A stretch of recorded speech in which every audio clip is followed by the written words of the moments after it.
travelers, friends, welcome to the Dialogues with Him. These are dialogues with myself and conversations with my friends. Most important of all, these are honest dialogues steeped in truth.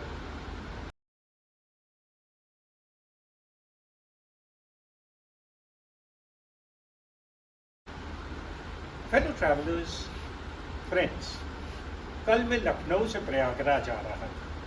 घर आ रहा था काफ़ी समय के बाद अपनी mother से मिलने के लिए, और देखा कि रास्ता जो लखनऊ से इलाहाबाद का है बहुत बदल गया। खूबसूरत 4 लेन हाईवे है। गाड़ी में गाना बज रहा था, John Denver song, country roads take me home to the place I belong. उस गाने में कुछ लाइनें हैं जो बड़ी इवोक करती हैं इमोशंस।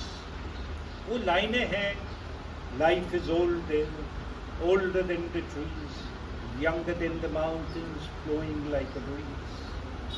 ये जो लाइन है ये इवोक करती हैं a yearning for home, to be rooted into your own place। Perhaps यही कारण है कि ये गाना एकदम यूनिवर्सल है। सारी दुनिया में इस गाने को लोग बहुत लाइक करते हैं। खैर, हाईवे पे चले आ रहे थे। एक तरफ ये हाईवे जो है एक प्रतीक है डेवलपमेंट का, सिविलाइजेशनल मार्च का। लेकिन जैसे जैसे हम लोग डेवलप करते हैं कुछ खोते भी। पहले की जो सड़क थी ना, वो छोटे छोटे कस्बों से होती हुई जाती थी, तो गाड़ी कभी हाट के बीच से जा रही है तो हम देखते थे हाट पे क्या बिक रहा है, क्या सब्जियां बिक रही हैं, क्या फल बिक रहे हैं, क्या स्नैक्स बिक रहे हैं, या कुछ एग्रीकल्चर इक्विपमेंट्स बिक रहे हैं। एक तरह से एक सोशल, इकोनॉमिक और कल्चरल कनेक्ट था कंट्री साइड से। पर जब इस हाईवे में चले तो ये कनेक्ट एकदम टूट गया। ऐसा लगा कौन सा कस्बा, कौन सा गांव, कौन सा शहर निकल गया, पता ही नहीं लगा। बस दंदनाती हुई गाड़ी लखनऊ से चली और प्रयागराज एंटर कर गई। और जो है रोड तो बहुत खूबसूरत, लेकिन कहीं ना कहीं मुझे लगा कि हाईवे ने जो दाहिने और बाएं साइड की जमीन है उसे भी डिवाइड कर दिया। बाएं साइड वाले लोग दाहिने साइड जाना अब मुश्किल महसूस कर रहे। लगा जैसे कि एक विभाजित करता हुआ हाईवे चला गया। खैर, मैं आ पहुंचा अपने घर। ये घर जिसका कि नाम विद्या भवन है।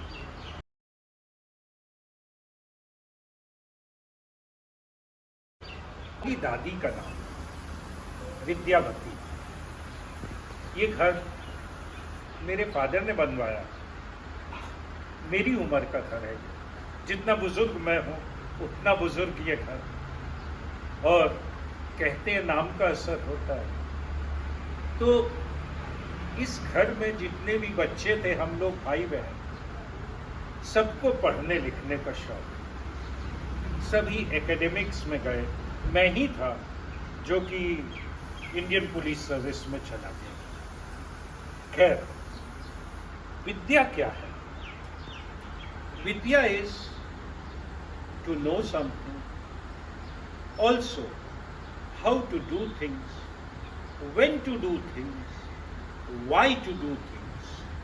जब ये सब एस्पेक्ट आपको आ जाएंगे, how to do things, when to do things, why to do things, so you will be steeped in wisdom.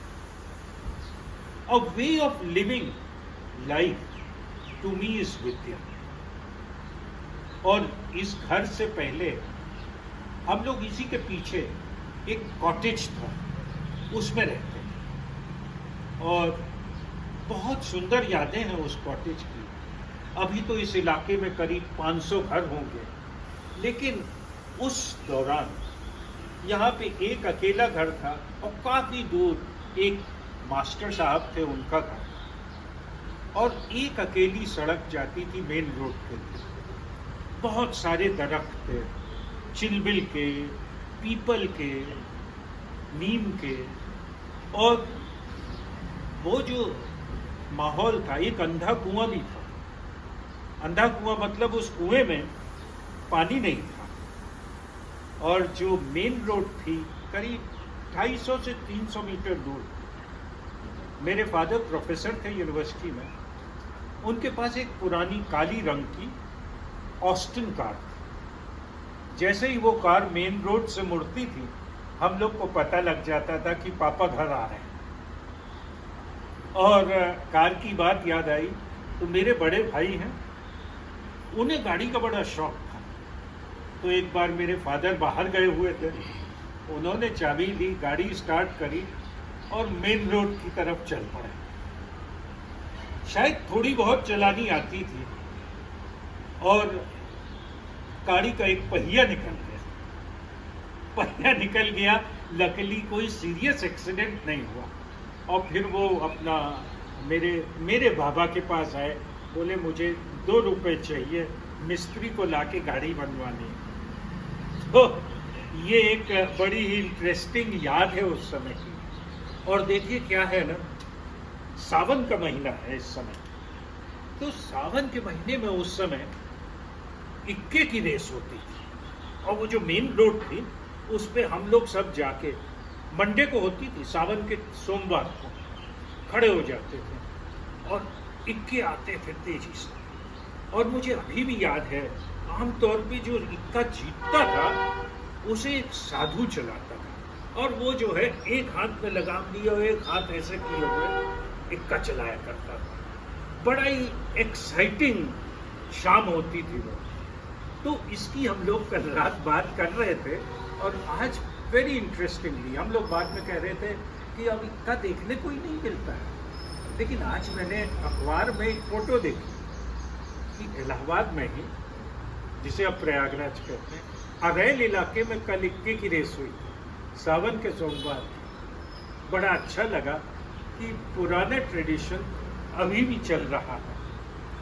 और पुरानी बात से याद आई, मैं तो हूँ फतेह, तो जाओ बेटा। तो पुरानी बात से याद आया कि जो है, मैं शिमला में था अपने फादर के साथ और मेरी सिस्टर्स और मदर यहाँ पे थे।